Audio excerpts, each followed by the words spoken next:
You're watching The Breakfast Club.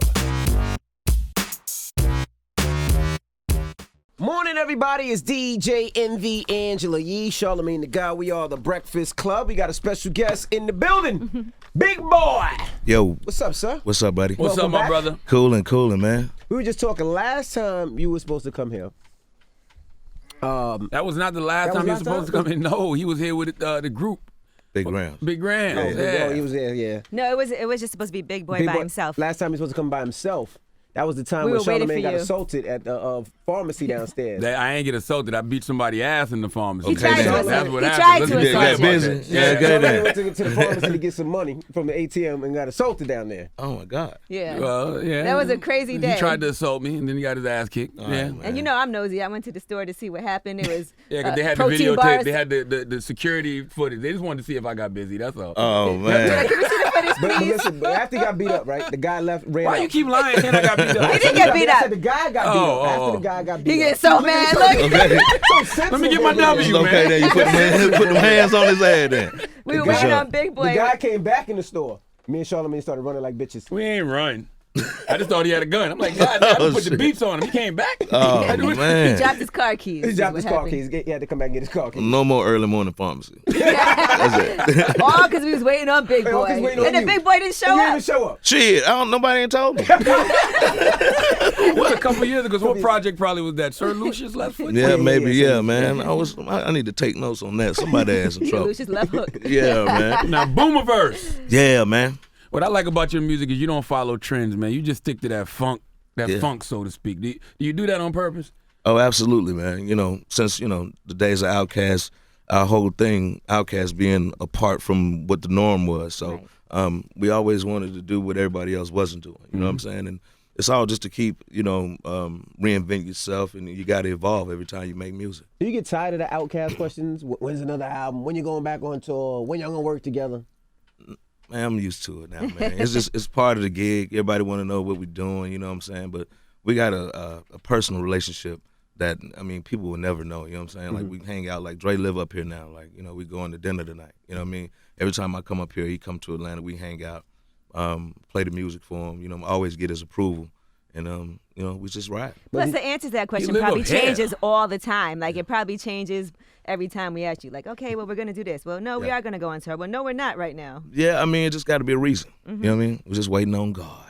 Why the hell would Andre leave from Atlanta to move to New York? He live in both spots. You know what I'm saying? okay. So, when his son went to school, Seven went to school, he just moved up here, just changed the scenery. Because he was in gotcha. Texas for a minute. Now, question: when y'all guys got together and y'all went on tour, at first it was a little rocky. At first, it seemed like the stamina wasn't there, the cue points weren't together. Were you a little nervous at that point, or y'all knew y'all gonna get it back together and everything? Nah, Because the world was looking, because that was the Outkast back together. Everybody was picking everything out. He just had to work the kinks out, that one show, you know what I mean? It was, that's been years since he's been on stage, and I've been touring, so the following weekend, it was total destruction. And then from there on, we went around the world, and hundreds of thousands of people every night. We just had a good time, folks. Like a family reunion almost. Yeah. Now, you talking that shit on the Boomerverse album, too. It's almost like the OG who's looking at the game, who has accomplished a whole lot. And you're not criticizing the youngins, but giving them little words of advice here and there. Yeah, like me, I embrace the young ones wholeheartedly. You know what I'm saying? Like, we never judge them. Everybody, we started when we were 16 years old. So, some of these guys, mid-20s, 30s, just getting on. I like to see, what they're going to turn into on their next album, on their next song. You know what I'm saying? So, I just watch. You don't ever have to do music and think about, what song could be played on the radio. Do you even think about that? Because it seems like you've always been groundbreaking and doing whatever it is that you felt like doing. That's just great music. Yeah. But do you think about that? Like, what's a radio? No, radio has never been, the target for us. You know what I'm saying? We had a couple of radio songs, but not really. Like, sometimes the radio comes to the party, sometimes they don't. But we fill seats in stadiums and things like that. So it's all about that. As long as the music get to the people, then, ain't really no money in selling records these days. It's all about touring. If you don't have touring, your ass through. That's saying a lot that y'all ain't never catered to make radio records, because y'all had huge radio records. Even on this album, like All Night sound radio. That is. Yeah. It's a That's jamming definitely- record. I guess I can see. I don't see where radio would play that, but it's a jamming record though. Yeah, but when it's not a part of of what's going on, they want to keep pushing the same thing. Like if you turn the radio now and you just turn it on, it seems like you might be listening to the same song all day. You know what I mean? Right. And I get bored doing that. That's true, because one thing works, and then it's like there'll be a whole other bunch of records that sound just like that record that works. See, and that's the thing with us is like we never want to recreate what we've done before. You know what I mean? Like when I make songs, no two songs on my album sound alike. That's right. You know what I'm saying? They have to be in their own zone, but at the same time, they cohesively go together as one body of work where the listener could just push play and have a good time. But you guys survived through all the different phases that Atlanta went through, whether it was snap, whether it was now they call it the quote unquote mumble era. How do y'all stay so relevant all the time? Because y'all never follow the trends. By just doing that, you know, making something new. People always, they want something refreshing. You know what I'm saying? So I would get bored. Me, myself, I got a musical addiction. That's why I still keep doing music. Obviously, I don't have to really do music or nothing, but I got Stankonia Studios and Organized Noise, and we work. If we're not on the road, we in the studio cooking up. You know what I'm saying? So we always got music in the vault. I like the record Order of Operations. Yes, sir. You giving like a financial literacy class, so to speak. Yeah. You said your first 100,000 you bought a Lexus, your first $1 million you bought some land. So Right. That's right. I was thinking when I heard it, who put you on to that? Because you were still young when you made your first $1 million, like 20, right? Yeah, man. It was my Uncle Trick. You know what I'm saying? Shout out to Uncle Trick, Trick's Barbecue, Savannah, Georgia. He schooled me when I was young. You know what I mean? When you first get a check and, you know, first 100,000 and you 18 years old, that's like $1 million. You know what I mean? Right. So nigga go buy a Lexus cash, you know what I'm saying, and get an apartment. You know what I mean? So, you know, and some equipment, actually. We bought equipment like SB12s and MPCs, and we started producing at that time. So I did invest in myself then, and so by the time, you know, the M started coming in, we started tucking it and putting it away. That first $1 million you made at 20, was that just off record sales or touring or a combination of both? Or? Publishing, touring, yeah. Yeah, for sure.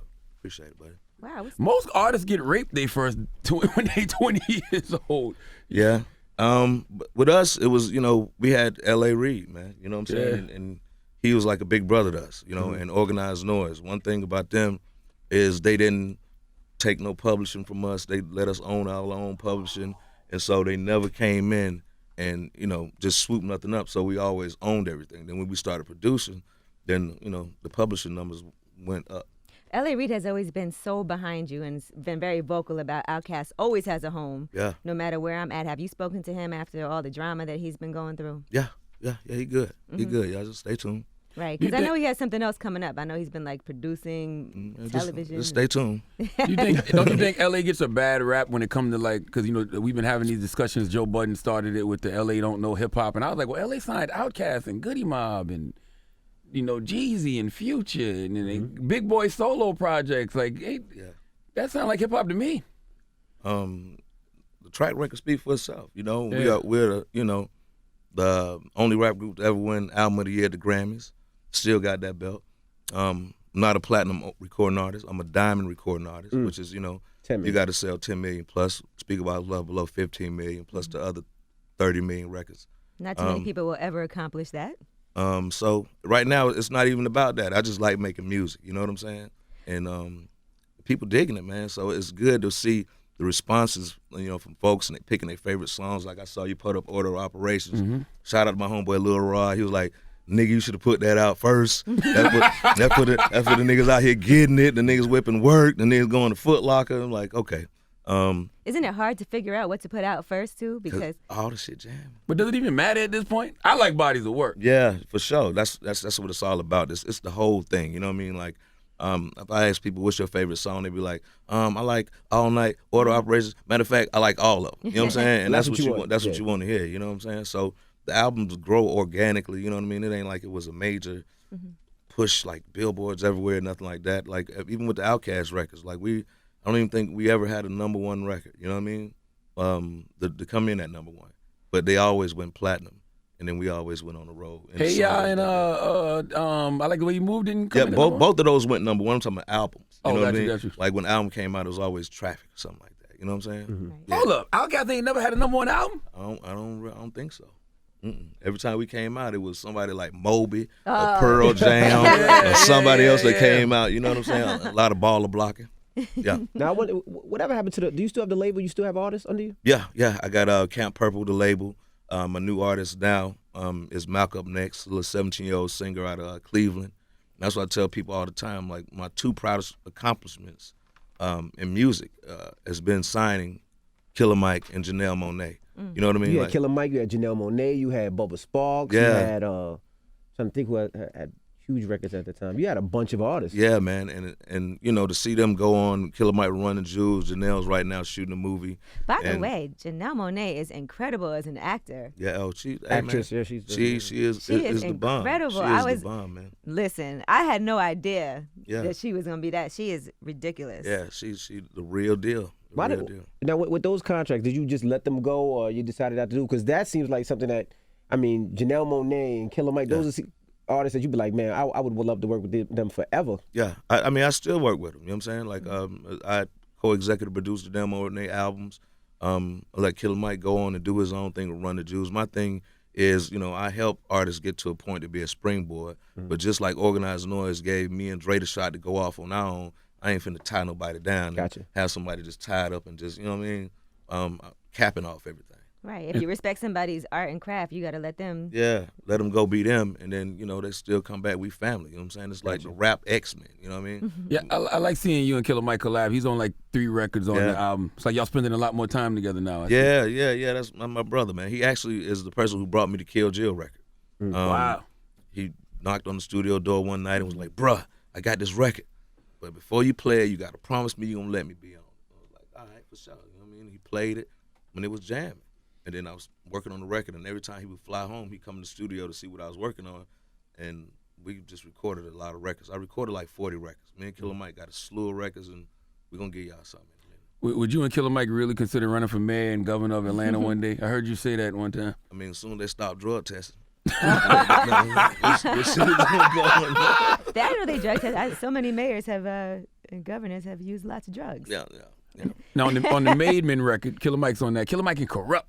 By the way, man. People they don't give Corrupt the respect he deserves. Corrupt. One time I was with Corrupt and he freestyled for like 45 minutes. Corrupt gets busy. He might be the best freestyler I've ever heard ever. Oh yeah, he was good. I mean, that's how the song came about. Me and him was just freestyling in the studio, just playing around. He brought the beat from him, and Tyrese came through, and it's one of Tyrese producers, C's Monstrosity, came with the beat, and me and Corrupt just started freestyling, and Killer Mike flew in the next day and like, boy, what you and Corrupt did? I'm like, played it. He like, I'm on it, and jumped on it. You know what I'm saying? Did Tyrese try to lay any verses in the studio? You ever got to tell Black Tie stand down? Ooh, no. No, he ain't do it. Are you going to do any more movies? Yes. What about an Outkast biopic? How about that? We've been talking about it. We're just trying to figure out who we're going to get to do it. You know what I mean? But that's important. We want to do it, you know, soon, because we want to be here to do it, and we don't want nobody to tell our story without us being a part of it. So as soon as I come off this road, we're going to put something together. Did you see the Pac movie? Yeah. What did you think about it? I mean, if you're Tupac fan, you know what I'm saying? The music in there. Right. I think my little partner Meeks did a great job playing Tupac, you know. And it was pretty cool. I took my sons out there. I went to the premiere. I guess it could have been just, you know, maybe more dialogue, maybe just a little bit more. But, you know, the story overall, I'm a Pac fan, so. Right. Pac spent a lot of time in Atlanta. I saw you say y'all was supposed to collab. I'm surprised y'all didn't as much time as he spent in the A. Yeah, because we were gone, and then he was moving, and then the inevitable happened after that. It was, you know, he called one day, was like, yo, I got a song. I want to be me, y'all, Outlaws, and we're going to do the whole little thing, and then, you know, it didn't work out. Y'all never ran into each other a lot in Atlanta? No, we were on tour, man. Like, yeah. I mean, first 2-3 albums, never home, man. I ain't see my daughter till she was 3. Now, you said you don't write on the iPhone. You'll never stop pushing that pen. Yeah. You think writing on the iPhone like hurts? No, but I when I write, a lot of times, you know, I go back and I change stuff and I scratch out words, and I'm just used to the Edgar Allan Poe of things. You know what I'm saying? So every line, every bar, like I have to look at it, and then on the phone is just. I just never understood that. It's like a different feeling when you write something down. Yeah, I feel like when you get to see it in your handwriting. Absolutely, and I got all my tablets from Southern Playlist from on to now. Yeah. Damn. Yeah. I feel the same way, though, because I can't read off no Kindle or nothing. I need the book in my hand. Yeah. You know what I'm saying? What I mean? Yeah, for sure. Now, on Overthunk, you said people aren't even putting effort into their bars anymore. You feel that way about, like, the whole game? I mean, not the whole game, but I mean, in this day and age, it's not about what you say. It's style driven. It's how you say it. You know what I'm saying? And I mean, you don't have to be the most lyrical person in the room to get a hit record. You know what I'm saying? A lot of stuff be jamming, but I mean, I come from a different era. You know what I'm saying? Like, we worked hard to be respected as lyricists. And I mean, that's the only way I know, you know? Do you ever listen to songs and be like, what the hell are they talking about later on when you listen into the lyrics? It still sound good because you got kids and everything. Yeah, and you my kids turn me on to stuff. You know what I mean? Like, I just be like, what is this? what? Yeah, they be like, What did your kids turn you on to? They turned me on to, definitely they had they call it a kickback, like a party at the house. And they, Kodak Black, I'm talking about it, for about 2 hours. 21 Savage, A Boogie with a hoodie. Like, we actually A Boogie with a hoodie. I'm hip now. I know what's going on. You know what I'm saying? So, It's the hoodie, though. yeah. A Boogie with the hoodie. oh, well, I don't know. You know what I mean? So, anyway, we DJ'd a party, and they gave us a whole playlist of music to make. And then, you know, it kind of influenced the end of the record. That's how, you know, I came up with songs like Follow These with Currency and Freakonomics? Absolutely. Freakonomics. It was just like, it was fun records. You know what I'm saying? Everything don't have to be so musical. And, you know, they were just going off. So, like, I would be taking my kids to football practice. I did Kill Jill 4 years ago, and I played a record. They get back in the car. Daddy, play that song with the Killer Mike song, man, with the Chinese in it. I'm like, all right, for sure, play it. I did the record Chocolate.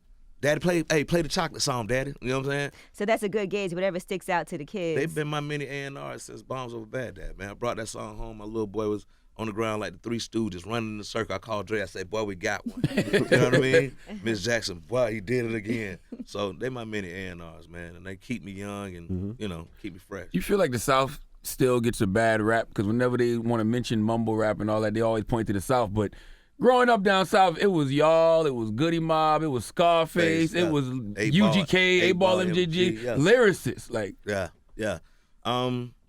It's people are really judgmental these days. You know what I'm saying? So that's why you know I make records like Boomerverse to let them know, like, we still got it. You know what I mean? We still got it, and I mean, it's still lyrically sharp, and we still making moves. One thing about Atlanta is that it's a certain brotherhood where you got, you know, from 2 Chainz and T.I., Luda, and Jeezy, and Gucci. Like, everybody is cool. You know what I'm saying? So you bump into anybody, anywhere, and you could click up and go do some music automatically.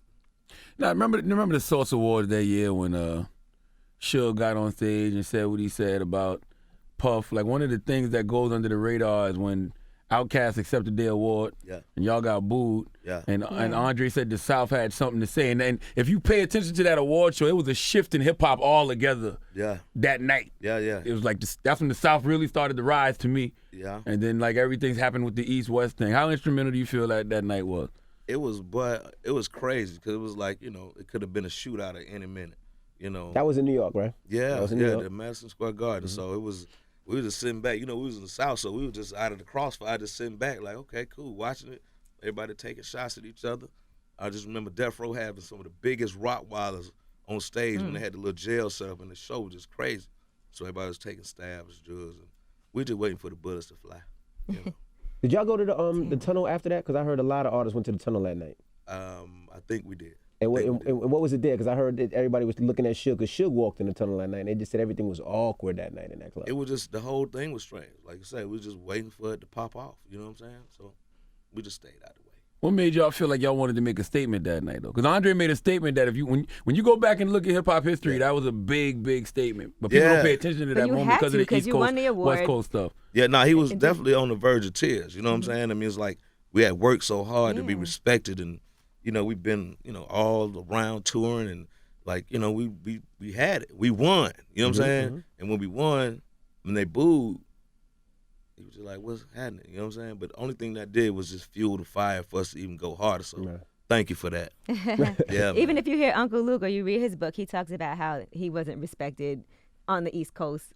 Or even on the West Coast when they first started too. East Coast was very difficult. Yeah, it was crazy over here. Nothing but New York music. That's all we listened to with booty shaped music. The Volkswagen Rabbit with 315s in the back. We was on all that, all of it. You know what I'm saying? So we grew up on that. That's why it's a lot of 808 in our music, because we listened to bass music from Miami and even Kilo from Atlanta. So, yeah, man. So we was on top of that. Now, besides the biopic, what other movies are you working on? Because I'm sure you have something coming. I can't even say the titles yet. I got a stack of scripts at the crib right now. I did try out for a role in Stranger Things on Netflix, but I didn't get it. So I think I didn't look old enough, maybe. You know what I'm saying? But if I would have did that, then I probably wouldn't be dropping this record right now because I've been busy with that. Right. I did Lee Daniels' Star. Yeah, we saw that. I'll probably be back on season 2 of that, and working on a cartoon actually. Yeah. Oh yeah. So just did a deal with a company, Hotland of Wax, so that's coming as well. The music gonna be done by Organized Noise. We got a lot of stuff in the hopper, man. Can you break down the science of Freakonomics? Yeah, Freakonomics is basically I won't say use what you got to get what you want, but at the same time you got to be careful about how you do it. You just can't give yourself to everybody. You know what I'm saying? Like it's pimping. You know what I'm saying? So ladies, just be aware. Don't spread yourself thin like the jelly and the peanut butter on the bread. You know what I mean? But you know you got that weapon. All right. Yeah. Now also, you were probably one of the first people I ever seen raising dogs and breeding dogs. I remember back in the day opening up the Source magazine, I would see an ad with your pit bulls. Do you still breed dogs? Yeah, absolutely. Unbelievablebulldogs.com. Shout out to little brother James. We got a 40-acre ranch by Six Flags in Atlanta. So we're doing Frenchies and English bulldogs now, as well as bullies. And it's, indoor, outdoor facility. It's like the Ritz-Carlton for dogs. And it's a little family business. My brother, he take care of his family with it. And we just, dog lovers. How many dogs do y'all sell a year, you think? Like how many? Because I remember one time it was a lot. Oh, no. I know we have, he having litters like every other month, though. But everything's reserved, and it's like a waiting list, and as soon as they come, they're gone. That's a great profitable business right there. Those dogs are expensive. Absolutely. Do you keep your other businesses on the low for a reason? Like, no. People know, like I have Celebrity Trailers. I'm a trailer company that I provide trailers for, movies and stuff. Since Atlanta's become like the movie capital of the world, I started a business where LA once again. No, that's smart as hell. LA taught me to invest in what you know. And so coming up, we were staying in these trailers. It was raggedy. The microwave ain't working. Wasn't no system in them or nothing like that. So light bulb came on. So now we got Celebrity Trailers. It's hardwood floors, glass bowls, sinks, safes, Wi-Fi, Xbox, PlayStation, flat screens, massage chairs. And it's top of the line. How many trailers y'all have? About 30, 40 now. Damn. Yeesh. And that's great advice. Invest in what you know. You saw something that you felt like there's a lack of this. I don't like my accommodations in this trailer on set. Right. I'm going to make some trailers that are popping. Yeah. So my ex-assistant, I started it with her, and now she's on the way to being a 7-figure player too now. Yeah, because Atlanta, they surpassed Hollywood as far as where films get made, right? Absolutely. Yeah. Yeah, man, we got in at the right time. What other businesses you have? I do a lot of tech investments too. That's you know what I great. mean? I'm in a syndicate with Chameleonaire and my homeboy Nasilo from the Beat People Bullets. are surprised. Chameleonaire was sitting on the floor at the game 6, and they were like, "How the hell is Chameleonaire?" But they've been saying that But they Chameleonaire has said been Chameleonaire investing heavy in into tech yeah. and made a lot of money. And they brought me in a couple of years ago, so it's like a group of us, me, Chameleonaire, Kelly Rowland, Trey Songz is in the group, E40 is in the group, and we go in and we buy parts of these tech companies. And then, when one goes, you make 100x, 1,000x, 10x, or whatever you put your money into, and we in some good stuff. Shit, that's all MC Hammer been doing. Come on, man. Yeah.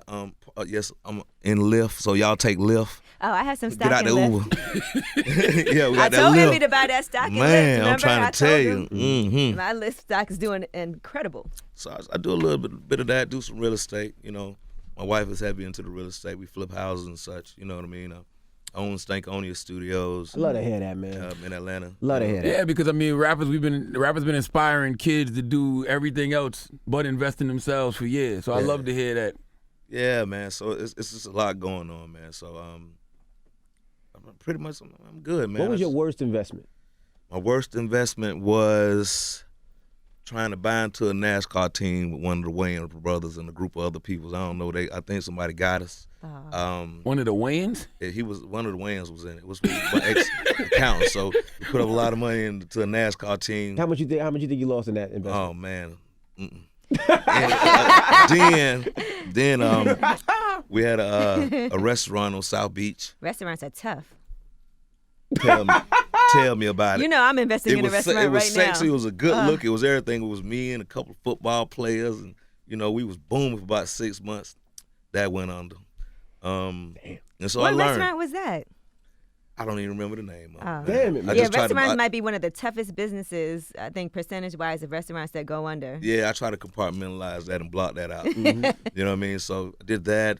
And then after that, I kind of learned, you know what I'm saying? So then it's just like, operation grind and stack. Like I said, man, like I don't want for nothing. I'm debt-free. Right. I'm making music. My kids are happy.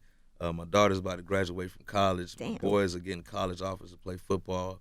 And my family is where my real wealth is. You know There you what I go. mean? With And my the truth, mom and them. the truth is you learn a lot from things that don't work out also. When you make an investment that doesn't work out, you learn so much about what to never, ever do again. Absolutely. And then pay your taxes. Do that. Pay your taxes. You got to do that.